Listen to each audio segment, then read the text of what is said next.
ಸಿದ್ಧಾರ್ಥ್ ಮತ್ತು ಅಂಜಲಿಯ ರೊಮ್ಯಾಂಟಿಕ್ ಪ್ರೇಮ ಕಥೆ ಭಾಗ 47. ಮಾರನೆಯ ದಿನ ಗಿರಿಜಾರವರು ಹೇಳಿದಂತೆ ಚಂಚಲ ಅಂಜಲಿಯ ಜೊತೆಗೂಡಿ ತನ್ನ ಬೆಳಗಿನ ಕೆಲಸವನ್ನು ಶುರು ಮಾಡುತ್ತಾಳೆ. ಇಷ್ಟು ದಿನ ಅಂಜಲಿ ರಂಗೋಲಿ ಬಿಡುತ್ತಿರುವುದನ್ನು ಸಿದ್ಧಾರ್ಥ್ ಮಾತ್ರ ಗೋಡೆಗೆ ಒರಗಿ ಕೃಷ್ಣನಂತೆ ಕಾಲು ಮಾಡಿ ಕೈ ಕಟ್ಟಿ ಅವಳು ರಂಗೋಲಿ ಬಿಡುತ್ತಿರುವುದನ್ನೇ ನೋಡುತ್ತಿದ್ದ. ಆದರೆ ಈಗ ಅವನ ಜೊತೆ ರಮೇಶ್ ಕೂಡ ಒಂದಾಗಿದ್ದಾನೆ. ಬೆಳಿಗ್ಗೆ ಬೇಗನೆ ಎದ್ದು ಅಂಜಲಿಯ ಜೊತೆಗೂಡಿ ರಂಗೋಲಿ ಬಿಡುತ್ತಿದ್ದ ತನ್ನ ಮನದರಸಿಯನ್ನು ರಮೇಶ್ ಕೂಡ ಗೋಡೆಗೆ ಒರಗಿ ಕೈಕಟ್ಟು ನಿಂತು ನೋಡುತ್ತಿದ್ದ. ಅಂಜಲಿ ಒಂದು ರಂಗೋಲಿ ಬಿಡುತ್ತಿದ್ದರೆ ಅದನ್ನು ನೋಡಿ ಚಂಚಲ ಕೂಡ ಪಕ್ಕದಲ್ಲಿ ಬಿಡಲು ಶುರು ಮಾಡುತ್ತಾಳೆ. ಅಂಜಲಿ ಸುಲಭವಾಗಿ ಚುಕ್ಕಿಯನ್ನು ಹಾಕಿ ರಂಗೋಲಿ ಬಿಡಲು ಶುರು ಮಾಡಿದರೆ ಚಂಚಲಾಗೆ ಚುಕ್ಕಿ ಹಾಕುವುದಕ್ಕೆ ಬರದೆ ಒಂದೊಂದು ಚುಕ್ಕಿಗಳು ಮಧ್ಯ ಮಧ್ಯ ಮಿಸ್ ಆಗಿ ರಂಗೋಲಿ ನೀಟಾಗಿ ಬರುವುದಿಲ್ಲ. ಹಾಗೋ ಹೀಗೋ ಕಷ್ಟಪಟ್ಟು ಯಾವುದೋ ಚುಕ್ಕಿಗೆ ಯಾವುದೋ ಎಳೆಗಳನ್ನು ಎಳೆದು ರಂಗೋಲಿಯನ್ನು ಮುಗಿಸುತ್ತಾಳೆ. ಸೊಂಟದ ಮೇಲೆ ಕೈ ಇಟ್ಟುಕೊಂಡು, ಅಂಜಲಿ, ಅದೇಗೆ ರಂಗೋಲಿ ಬಿಡುತ್ತೀಯಾ? ನನ್ನ ಸೊಂಟ ಎಲ್ಲ ಬಿದ್ದೋಯಿತು. ಸದ್ಯಕ್ಕೆ ಕಂಪ್ಲೀಟ್ ಆಯ್ತಲ್ಲ, ಅಷ್ಟೇ ಸಾಕು ಎಂದು ತನ್ನ ರಂಗೋಲಿಯನ್ನು ನೋಡಿ ಪಕ್ಕದಲ್ಲಿ ಬಿಡಿಸಿದ್ದ ಅಂಜಲಿಯ ರಂಗೋಲಿಯನ್ನು ನೋಡಿದರೆ ಎರಡಕ್ಕೂ ಅಜಗಜಾಂತರ ವ್ಯತ್ಯಾಸವಿತ್ತು. ಚಂಚಲಾಳ ರಂಗೋಲಿ ನೋಡಿ ಸಿದ್ಧಾರ್ಥ್ ಜೋರಾಗಿ ನಗಲು ಶುರು ಮಾಡುತ್ತಾನೆ. ಸಿದ್ಧಾರ್ಥ್ ನಗುವನ್ನು ನೋಡಿ ಚಂಚಲ ಮುಖ ಊದಿಸಿಕೊಂಡು ನಿಲ್ಲುತ್ತಾಳೆ. ಚಂಚಲಾಳ ಸಪ್ಪೆ ಮುಖ ನೋಡಿದ ಅಂಜಲಿ, ಸರ್, ಯಾಕೆ ನಗುವುದು ನೀವು? ಪಾಪ, ಅವಳು ಈಗ ಕಲಿಯುತ್ತಿದ್ದಾಳೆ. ಸ್ವಲ್ಪ ದಿನ ಪ್ರಾಕ್ಟೀಸ್ ಆದರೆ ಅವಳು ಕೂಡ ಚೆನ್ನಾಗಿ ರಂಗೋಲಿ ಬಿಡುತ್ತಾಳೆ. ನೀವು ನಗುವುದನ್ನು ನಿಲ್ಲಿಸಿ ಎನ್ನುತ್ತಾಳೆ ಅಂಜಲಿ.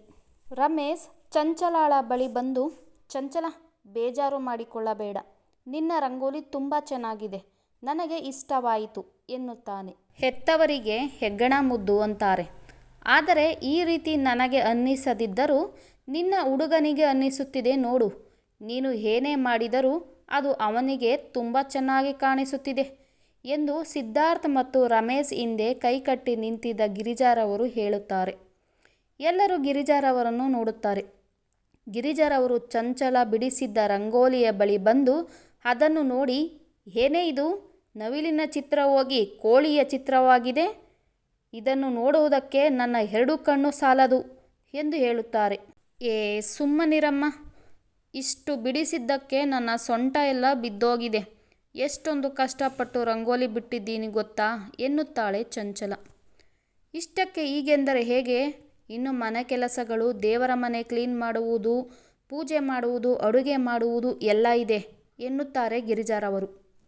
ಆಯಿತು ಅಮ್ಮ, ಅಂಜಲಿಯ ಜೊತೆ ನಾನು ಆ ಕೆಲಸವನ್ನು ಮಾಡುತ್ತೇನೆ ಎನ್ನುತ್ತಾಳೆ ಚಂಚಲ. ಚಂಚಲಾಗೂ ತನ್ನ ಅಮ್ಮ ಹೇಳುತ್ತಿರುವುದು ತನ್ನ ಒಳ್ಳೆಯದಕ್ಕೆ ಎಂದು ಅರಿವಾಗಿ, ತನ್ನ ಅಮ್ಮ ಏನೇ ಹೇಳಿದರೂ ಮಾಡಬೇಕು, ಅದರಿಂದ ನನಗೆ ಮತ್ತು ರಮೇಶ್ಗೆ ತಾನೇ ಒಳ್ಳೆಯದಾಗುವುದು ಎಂದು ಅರಿತು ಚಂಚಲ ಅಂಜಲಿಯ ಜೊತೆಗೂಡಿ ಅಂಜಲಿಯಷ್ಟು ಅಲ್ಲದಿದ್ದರೂ ತಕ್ಕ ಮಟ್ಟಿಗೆ ಕೆಲಸವನ್ನು ಮಾಡಲು ಶುರು ಮಾಡಿದಳು. ಇತ್ತ ನಮ್ಮ ಬದ್ರಿ ತನ್ನ ಅಮ್ಮನನ್ನು ರತ್ನಿಯ ಜೊತೆ ತನ್ನ ಮದುವೆ ಮಾಡಿಸಲು ಕೇಳಿಕೊಳ್ಳುತ್ತಿದ್ದಾನೆ. ಬದ್ರಿಯ ಜೊತೆ ಅಂಜಲಿಯ ತಂದೆಯೇ ಕೂಡ ತನ್ನ ಅಕ್ಕನಿಗೆ ರತ್ನಿಯನ್ನು ಬದ್ರಿಗೆ ಮದುವೆ ಮಾಡಿಸುವುದರ ಬಗ್ಗೆ ಕೇಳಿಕೊಳ್ಳುತ್ತಿದ್ದಾರೆ. ಇಬ್ಬರು ಎಷ್ಟೇ ಕೇಳಿದರೂ ಕಮಲಮ್ಮನವರು ಒಪ್ಪದಿದ್ದಾಗ ಬದ್ರಿ ಕೊನೆಯ ಅಸ್ತ್ರ ಎನ್ನುವ ರೀತಿ, ಅಮ್ಮ, ರತ್ನಿಯನ್ನು ಬಿಟ್ಟು ನಾನು ಯಾರನ್ನು ಮದುವೆಯಾಗುವುದಿಲ್ಲ. ಬಲವಂತದಿಂದ ಆಣೆ ಪ್ರಮಾಣ ಮಾಡಿಸಿಕೊಂಡು ಮದುವೆ ಮಾಡಿಬಿಡುತ್ತೇನೆ ಎಂದುಕೊಳ್ಳಬೇಡ.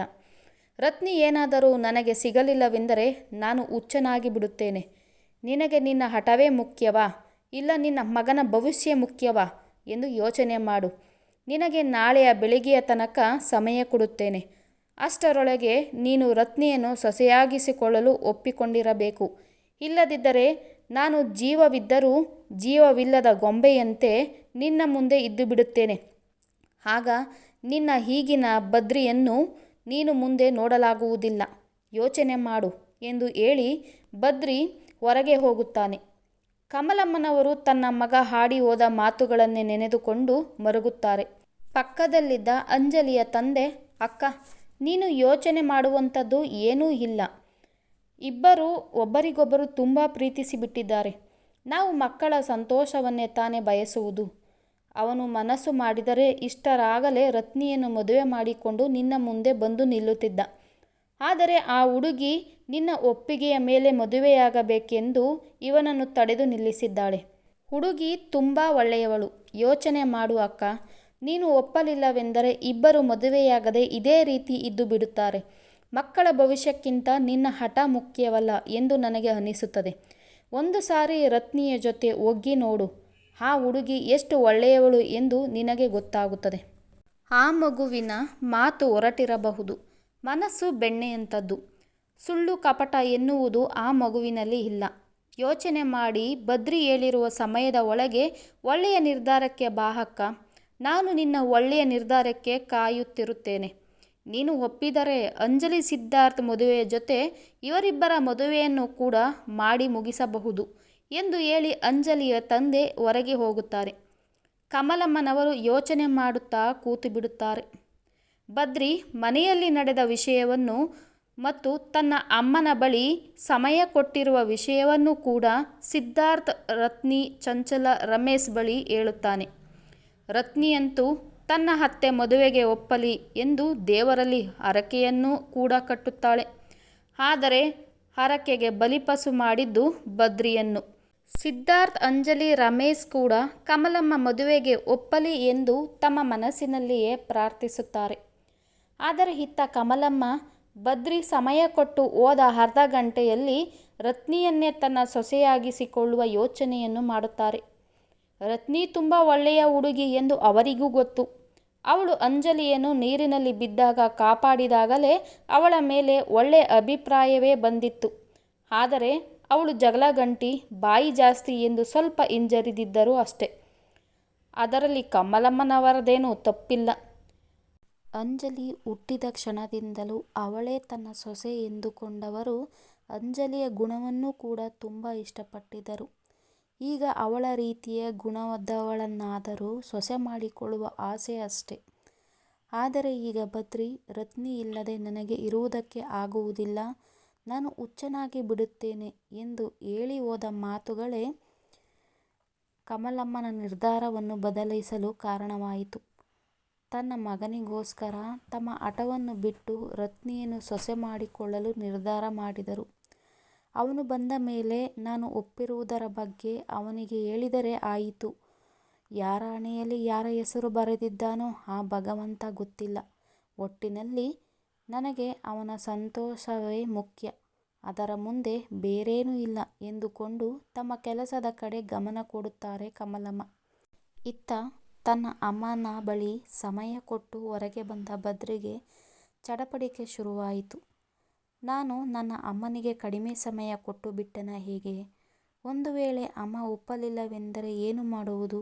ಅಯ್ಯೋ ದೇವರೇ, ದಯವಿಟ್ಟು ನನ್ನ ಅಮ್ಮ ರತ್ನಿಯನ್ನು ಒಪ್ಪಿಕೊಳ್ಳುವ ರೀತಿ ಮಾಡಪ್ಪ ಎಂದು ತನ್ನ ಮನಸ್ಸಿನಲ್ಲಿಯೇ ದೇವರ ಮೊರೆ ಹೋದ ಬದ್ರಿ. ಸಂಜೆ ಮನೆಗೆ ಬಂದ ಬದ್ರಿಯ ಬಳಿ ಕಮಲಮ್ಮ, ಬದ್ರಿ, ನಿನ್ನ ಇಷ್ಟದಂತೆ ನಿನ್ನ ಮತ್ತು ರತ್ನಿಯ ಮದುವೆಗೆ ಒಪ್ಪಿದ್ದೇನೆ. ಅಂಜಲಿಯ ಮದುವೆಯ ದಿನದಂದು ನಿಮ್ಮಿಬ್ಬರ ಮದುವೆ ಮಾಡುವುದರ ಬಗ್ಗೆ ನಾನು ಒಪ್ಪಿದ್ದೇನೆ ಎಂದು ನಿನ್ನ ಮಾವ ಚಂದ್ರುಗೆ ತಿಳಿಸಿಬಿಡು. ಅದರಂತೆ ಆಗುವ ಖರ್ಚಿನ ಬಗ್ಗೆ ನೀನು ವಹಿಸಿಕೊ. ಹಾಗೆ ರತ್ನಿಯನ್ನು ಕರೆದುಕೊಂಡು ಬಟ್ಟೆ ಒಡವೆ ತಂದುಬಿಡು. ಜೊತೆಗೆ ನಿನ್ನ ಅತ್ತೆ ಮಾವ ಚಂದ್ರು, ಗಾಯತ್ರಿ, ಅಂಜಲಿ ಮತ್ತು ಅಂಜಲಿ ಗಂಡನ ಮನೆಯವರಿಗೂ ಬಟ್ಟೆ ತಂದುಬಿಡು. ಮದುವೆಯ ದಿನ ಹತ್ತಿರ ಇರುವುದರಿಂದ ತಡ ಮಾಡಬೇಡ, ಸಮಯ ಕಡಿಮೆ ಇದೆ. ಮತ್ತೆ ನೀನು ಕೂಡ ಬಟ್ಟೆ ಒಡವೆ ತೆಗೆದುಕೊಂಡು ಬಿಡು ಎಂದು ಕಮಲಮ್ಮ ಇಷ್ಟು ಮಾತುಗಳನ್ನು ಬದ್ರಿಗೆ ಮಾತನಾಡಲು ಕೂಡ ಅವಕಾಶ ಕೊಡದೆ ಹೇಳಿ ಮುಗಿಸುತ್ತಾರೆ. ಬದ್ರಿಗೆ ತನ್ನ ತಾಯಿಯ ಮಾತುಗಳನ್ನು ಕೇಳಿ ಕಣ್ಣು ತುಂಬುತ್ತದೆ. ಬದ್ರಿ ಕಮಲಮ್ಮನ ಬಳಿ ಬಂದು ನೆಲದಲ್ಲಿ ಕೂತಿದ್ದ ಕಮಲಮ್ಮನ ಮಡಿಲಲ್ಲಿ ತನ್ನ ತಲೆ ಇರಿಸಿ, ನನಗೆ ತುಂಬ ಖುಷಿಯಾಗುತ್ತಿದೆ ಅಮ್ಮ. ನನಗೆ ಗೊತ್ತು, ಈಗಲೂ ನೀನು ನನಗೋಸ್ಕರ ಮಾತ್ರ ಮದುವೆಗೆ ಒಪ್ಪಿದ್ದೀಯ, ರತ್ನಿಯನ್ನು ನೀನು ಒಪ್ಪಿಲ್ಲವೆಂದು. ಆದರೆ ಮುಂದೆ ನೀನೇ ಅವಳನ್ನು ಮನಸ್ಫೂರ್ತಿಯಾಗಿ ನನ್ನ ಸೊಸೆ ಬಂಗಾರ ಎಂದು ಒಪ್ಪಿಕೊಳ್ಳುತ್ತೀಯ ಎಂದು ಹೇಳಿ ತನ್ನ ತಾಯಿಯ ಒಂದು ಕೈಯನ್ನು ತನ್ನ 2 ಕೈಯಲ್ಲಿ ಹಿಡಿದು ಕಣ್ಣಿಗೊತ್ತಿಕೊಳ್ಳುತ್ತಾನೆ ಬದ್ರಿ. ನಿನಗೋಸ್ಕರ ಮಾತ್ರ ಮದುವೆಗೆ ಒಪ್ಪಿದ್ದೇನೆ ಬದ್ರಿ. ಆ ಬಜಾರಿ ಜಗಳಗಂಟಿನೇ ನನ್ನ ಸೊಸೆಯಾಗಬೇಕೆಂದು ದೇವರು ನಿರ್ಧಾರ ಮಾಡಿದ್ದ ಮೇಲೆ ಅದನ್ನು ತಪ್ಪಿಸಲು ನಾನು ಯಾರು ಎನ್ನುತ್ತಾರೆ ಕಮಲಮ್ಮ. ಅಮ್ಮ, ನೀನು ಚಿಂತೆ ಮಾಡಬೇಡ. ನಾನು ರತ್ನಿಗೆ ಬುದ್ಧಿ ಹೇಳಿದ್ದೀನಿ. ಇನ್ನು ಮೇಲೆ ನಿನಗೆ ಇಷ್ಟವಾಗುವ ರೀತಿ ನಯನಾಜೂಕಿನಿಂದ ಇರುತ್ತಾಳೆ. ನಿನಗೆ ಬೇಜಾರು ಮಾಡುವುದಿಲ್ಲ. ಯಾರ ಜೊತೆಯಲ್ಲೂ ಜಗಳಕ್ಕೆ ಹೋಗುವುದಿಲ್ಲ. ಹೆಚ್ಚು ಗಂಟಲನ್ನೂ ಮಾಡುವುದಿಲ್ಲ. ನೀನು ಇಷ್ಟಪಡುವ ಅಂಜಲಿಯ ರೀತಿ ಸೈಲೆಂಟಾಗಿ ಇದ್ದು ನಿನ್ನನ್ನು ಮೆಚ್ಚಿಸುತ್ತೇನೆ ಎಂದು ಅವಳೇ ನನಗೆ ಹೇಳಿದ್ದಾಳೆ ಎನ್ನುತ್ತಾನೆ ಬದ್ರಿ. ಬದ್ರಿ, ನನ್ನ ಸಮಾಧಾನಕ್ಕೋಸ್ಕರ ಏನೇನೂ ಹೇಳಬೇಡ ನೀನು. ಮಾತನಾಡದೆ ಸೈಲೆಂಟಾಗಿ ಇರುವ ಹೆಣ್ಣ ಅವಳು. ಏನಾದರೂ ತನ್ನ ಬಾಯಿ ತೋರದೆ ಸೈಲೆಂಟಾಗಿ ಇದ್ದುಬಿಟ್ಟರೆ ಅವತ್ತೇ ಪ್ರಳಯವಾಗಿ ಬಿಡುತ್ತದೆ ಅಷ್ಟೆ ಎನ್ನುತ್ತಾರೆ ಕಮಲಮ್ಮ. ಬದ್ರಿಯೂ ಕೂಡ ರತ್ನಿ ಬದಲಾಗದ ಹೆಣ್ಣು ಎಂದು ತಿಳಿದಿದ್ದರಿಂದ ಅಮ್ಮನ ಮಾತಿಗೆ ವಾದ ಮಾಡದೆ ಸುಮ್ಮನೆ ಆಗಿಬಿಡುತ್ತಾನೆ. ಅಮ್ಮ, ನಾಳೆನೇ ಬಟ್ಟೆ ಒಡವೆ ತರುವುದಕ್ಕೆ ಸಿಟಿಗೆ ಹೋಗೋಣ. ನೀನು ಬಾ ಎಂದು ತನ್ನ ಅಮ್ಮನನ್ನು ಕರೆಯುತ್ತಾನೆ ಬದ್ರಿ. ಬೇಡ ಕಣೋ ಬದ್ರಿ, ಒಳ್ಳೆಯ ಕೆಲಸಕ್ಕೆ ಮೊದಲ ದಿನ ಹೋಗುತ್ತಿದ್ದೀರಾ. ಅಪಶಕುನ ಥರ ನಾನು ಯಾಕೆ? ಚಂದ್ರುನುವೆ ನಿನ್ನ ಅತ್ತೆನುವೆ ಕರೆದುಕೊಂಡು ಹೋಗು ಎನ್ನುತ್ತಾರೆ ಕಮಲಮ್ಮ. ಬದ್ರಿ ತನ್ನ ತಾಯಿಯ ಮಡಿಲಿನಿಂದ ಎದ್ದು ಕೂತು ಕೋಪದಿಂದ ಕಮಲಮ್ಮನನ್ನು ನೋಡುತ್ತಾ, ಏನು ನಿನ್ನ ಮಾತಿನ ಅರ್ಥ? ನೀನು ಗಂಡ ಇಲ್ಲದವಳು, ವಿಧವೆ ಎಂದು ನನ್ನ ಮದುವೆ ಕಾರ್ಯದಲ್ಲಿ ನೀನು ಹಿಂದೆ ಉಳಿದರೆ ನನಗೆ ಕೆಟ್ಟ ಕೋಪ ಬರುತ್ತದೆ ಅಮ್ಮ. ನೀನು ಕೂಡ ನಾಳೆ ನಮ್ಮ ಜೊತೆ ಬರುತ್ತಿದ್ದೀಯ ಅಷ್ಟೇ, ಬೇರೆ ಮಾತು ಬೇಡ.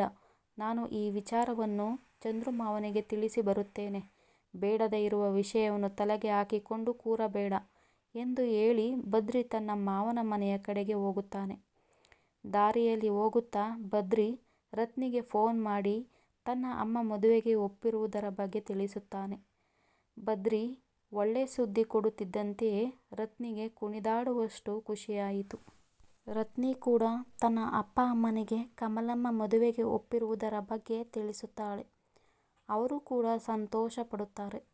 ಹಾಗೆ ಬದ್ರಿ ಅಂಜಲಿಯ ಮನೆಗೆ ಬಂದು ಎಲ್ಲರಿಗೂ ತನ್ನ ಅಮ್ಮ ಹೇಳಿದ ಮಾತುಗಳನ್ನು ತಿಳಿಸಿ ನಾಳೆ ಬಟ್ಟೆ ಒಡವೆ ತರುವುದರ ಬಗ್ಗೆ ಕೂಡ ತಿಳಿಸುತ್ತಾನೆ. ಎಲ್ಲರಿಗೂ ವಿಷಯ ಕೇಳಿ ಖುಷಿಯಾಗುತ್ತದೆ.